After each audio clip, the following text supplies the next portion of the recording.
Well, there's new debate around congressional term limits and the age of America's politicians. After 81-year-old Congresswoman, she was missing 6 months of key House votes. Nobody knew where she was, apparently, but she was eventually found living at a retirement community.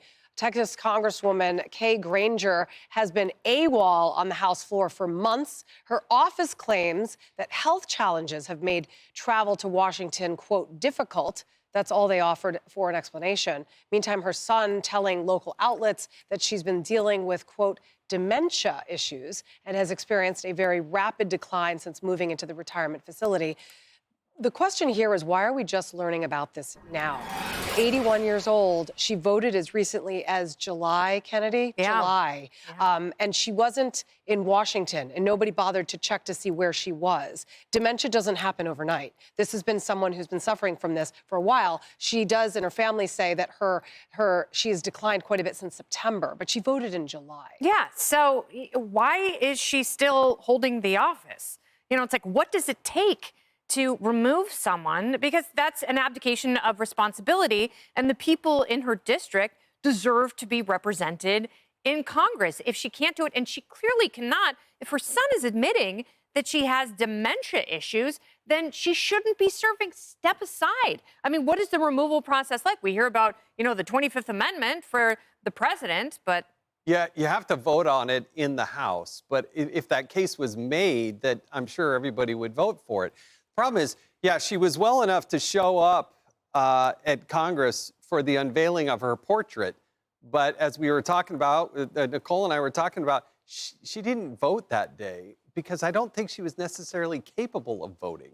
So, yes, look, the media never did its job. Mm-hmm. Constituents, I think, were misled by looking at her Twitter feed because she's continuing to post. Who was doing that? I think this... Of all the ethics reports out there, this demands an ethics investigation because what was the staff doing? How were they responding to constituents? How is that not elder abuse? Well, how is that?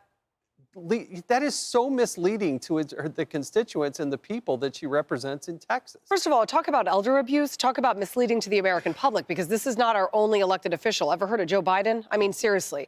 Joe Biden's mental decline has been something that we've been talking about for a really long time. And Nicole, it's not just Joe Biden. It's Senator Mitch McConnell. It's Nancy Pelosi. Again, our president, who obviously has cognitive issues. Where do you draw the line? Because it's really irresponsible for these elected officials, right? But their families are condoning it, just like Jill Biden did for years and covered it up. So it's obviously a very slippery slope what we're talking about here. Some people are saying call for term limits, which, that there's a valid argument for that in general, just to have normal turnover when it comes to our elected Congress. But then some people talk about, well, since we have a minimum age for presidency, maybe we should have a maximum age, which I actually don't agree with, because I think that, there's some sort of intelligence and experience comes with age. But it does come down to whether they are able to mentally and physically perform their job. And that goes beyond Congress. And what she has clearly demonstrated, the moment that they said that she has been struggling with dementia is the moment that she should have been taken out of her seat. Amen. Because she represents the American people. She was voted to be in there. It is a complete failure of her duty to do that. Yeah, and I mean, the term limits are one thing, right? But like you said, you can't set a maximum age. And an 81-year-old could be very healthy, and then you could have another 81-year-old. Well, you got Senator Grassley, who's like 90 and as spry as can be. I put him up against anybody. Yeah. But you had a Senator Feinstein who was pretty much incapacitated for a long period of time as well. I mean, if you look at this, though, as an American who's voting for these people, and you're relying on these people, and you're trusting these people, what does it say to new people that are coming in? You cannot trust them if they can't make an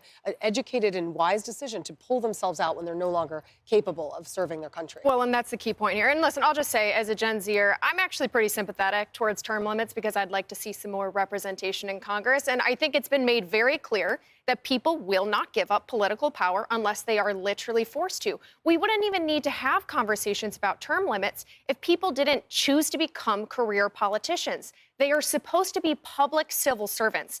And that's the real problem with this story, is that Granger was supposed to be a representative for her constituents, who are real people with real needs. And for the past 6 months, they have not had an advocate in Washington. which is her sole responsibility. She deprived them of that right. She failed to do her responsibility. And I don't know who's to blame. I don't know if the family's to blame. I don't know if the staff is to blame. I don't really want to get into... Yeah, I think all of the above. Yeah, but absolutely. the victims here are the people, the constituents she was supposed to represent. Where do they go to get their voice back? I don't know. Two things, though. George Two things, though. Santos, he's going to run for her seat. Yeah, exactly. Two things, though. The people in that, they have to get rid of these people. It's okay. I beat a 12-year incumbent Republican, okay, when I first ran for Congress. It's okay to vote somebody out. They have to also make these decisions and take some responsibility as well. But they didn't know. They didn't know where she was at. But they need to know. They need to go figure it out. They weren't trying to find out, it seems. They were just letting it happen because that's the mentality in Washington, that if you don't show up, it's okay. If you don't show up at your job, Yeah. you get a call from Somebody your would boss notice saying, after where 6 are you? months. So if she hasn't come to vote on something since July, Yeah. why wasn't she getting a phone call? Yeah. Where are you? I think that facade was put up there, and it also shows that the national media is not doing her job. You go and look at her website. She's chairman emeritus of the Appropriations Committee. She is in charge of all discretionary spending in the House of Representatives. You wonder why we're in so much trouble? They have somebody who hasn't shown up at their job in the last 6 months. Elon wants to get them back to their desk. That person wasn't at their desk. The other thing is there needs to be term limits for the bureaucracy. Dr. Fauci should have never sat in that seat for 40-plus years. You get too comfortable. If you're going to do term limits, do them for the bureaucracy as well. That's absolutely true. They get way too comfortable. That's why she thought it was okay to not show up to work for 6 months. If any of us did that, we'd be fired. A Pew Research poll from earlier this year found that a staggering 87% of Americans were in favor of term limits for Congress. 87%. Obviously, it's not just the Gen Zers, it's all of America. You put somebody in office, at some point, you need a new face. You need some fresh blood. Nancy Pelosi needs to walk off with her cane or crutch. Mitch McConnell, it's Walker. painful to watch him sometimes when he has the moments of just complete absenteeism. Just pure space. Well, and Jason, and Joe Biden. You raised an interesting point about her seat on the Appropriations Committee, because where were her colleagues? Why didn't they say anything about this?